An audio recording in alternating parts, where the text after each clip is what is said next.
ગુજરાતમાં ફરી એકવાર લોકગાયિકાના આંતરજ્ઞાતીય પ્રેમ લગ્નને લઈને સોશિયલ મીડિયા પર ખળભળાટ મચી ગયો છે। સુરતના જાણીતા સિંગર રિદ્ધિ રાજપરા અને જયેશ વાઘેલાના લગ્ન અત્યારે ચર્ચાના કેન્દ્રમાં છે। એક તરફ સોશિયલ મીડિયા પર લોકો આ કપલને અભિનંદન આપી રહ્યા છે, તો બીજી તરફ અમુક સામાજિક આગેવાનો આ લગ્નનો સખત વિરોધ કરી રહ્યા છે। પરંતુ સવાલ એ છે કે રિદ્ધિ રાજપરાએ જેની સાથે લગ્ન કર્યા તે જયેશ વાઘેલા કોણ છે? શું છે તેમનું અસલી સત્ય? હાલ તેઓ શું કરે છે અને આ લગ્ન પાછળની આખી ઘટના શું છે અને સમાજ કેમ આટલો નારાજ છે? આજના વિડીયોમાં આપણે જાણીશું આ સંપૂર્ણ માહિતી। વિડીયોની શરૂઆત કરીએ તે પહેલાં નવા આવ્યા છો તો ચેનલ સબસ્ક્રાઈબ કરી લેજો। કોણ છે જયેશ વાઘેલા? મિત્રો, હવે પ્રશ્ન થાય છે કે રિદ્ધિ રાજપરાએ જેમને પસંદ કર્યા તે જયેશ વાઘેલા કોણ છે? તો મિત્રો, તમને જણાવી દે કે મીડિયા રિપોર્ટ્સ અનુસાર જયેશ વાઘેલા એક ઉભરતા ગુજરાતી કલાકાર છે। તેઓ મુખ્યત્વે લોકસંગીત અને ભક્તિ સંગીતના ક્ષેત્રમાં સક્રિય છે।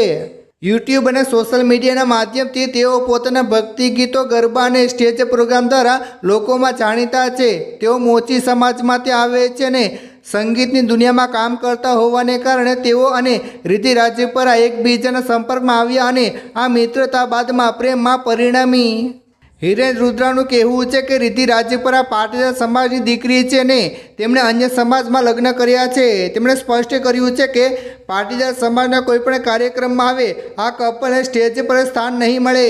હિરેનભાઈનો એક મોટો આક્ષેપ છે કે અમુક લોકો પાટીદાર સમાજની દીકરીઓને ટાર્ગેટ કરીને એક પ્રકારનો ટ્રેન્ડ બનાવી રહ્યા છે, જેને સમાજ સહન નહીં કરે।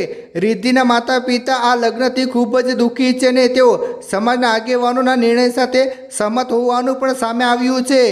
મિત્રો, શું આ સમાજનું વલણ યોગ્ય છે? આપણે જ્યારે બંધારણ દ્રષ્ટિએ જોઈએ તો દરેક પુખ્ત વ્યક્તિને પોતાના જીવનસાથી પસંદ કરવાનો અધિકાર છે, પરંતુ ગુજરાતના સમાજમાં જ્ઞાતિ ગૌરવ અને પરંપરા એક અતૂટ હિસ્સો છે।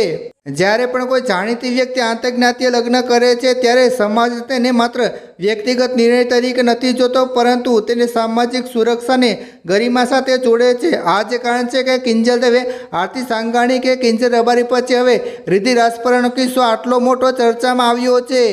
આ સંપૂર્ણ મામલામાં સત્ય શું છે અને કોણ સાચું છે તે નક્કી કરવું તે મુશ્કેલ છે, કારણ કે અહીં બે અલગ અલગ વિચારધારાઓ સામસામે છે। એક તરફ યુવાનોની સ્વતંત્રતા છે તો બીજી તરફ વર્ષો જૂની સામાજિક પરંપરાઓ। તમે શું માનો છો? શું આ વિરોધ કરવો એ સામાજિક જાગૃતિ છે કે પછી વ્યક્તિગત જીવનના દખલગીરી? તમારા વિચારો નીચે કમેન્ટ કરી જરૂર જણાવજો। આપણે કોઈની લાગણી દુભાવવા માટે નહીં, પરંતુ સત્ય માહિતી પહોંચાડવા માટે આ વિડીયો બનાવ્યો છે। જો તમને આ માહિતી ઉપયોગી લાગી હોય તો વિડીયોને લાઇક કરો, તમારા મિત્રો સાથે શેર કરો અને ચેનલને સબસ્ક્રાઈબ કરવાનું ભૂલશો નહીં। અને જેમ બને તેમ વિડીયો શેર કરો, લોકોને દેખાડો, વોટ્સઅપ, ફેસબુક પર ફેલાવી દો। ખાસ નોંધ, આ વિડીયો જાહેરમાં ઉપલબ્ધ માહિતી અને મીડિયા રિપોર્ટ્સ પર આધારિત છે। આમાં દર્શાવેલ માહિતી સંપૂર્ણ રીતે સત્ય હોય તે જરૂર નથી। કોઈ વ્યક્તિ, સમાજ અથવા સમૂહને નિશાન બનાવવાનું ઉદ્દેશ્ય નથી। વ્યુઅર પોતાની સમજ પ્રમાણે માહિતીની પુષ્ટિ કરે।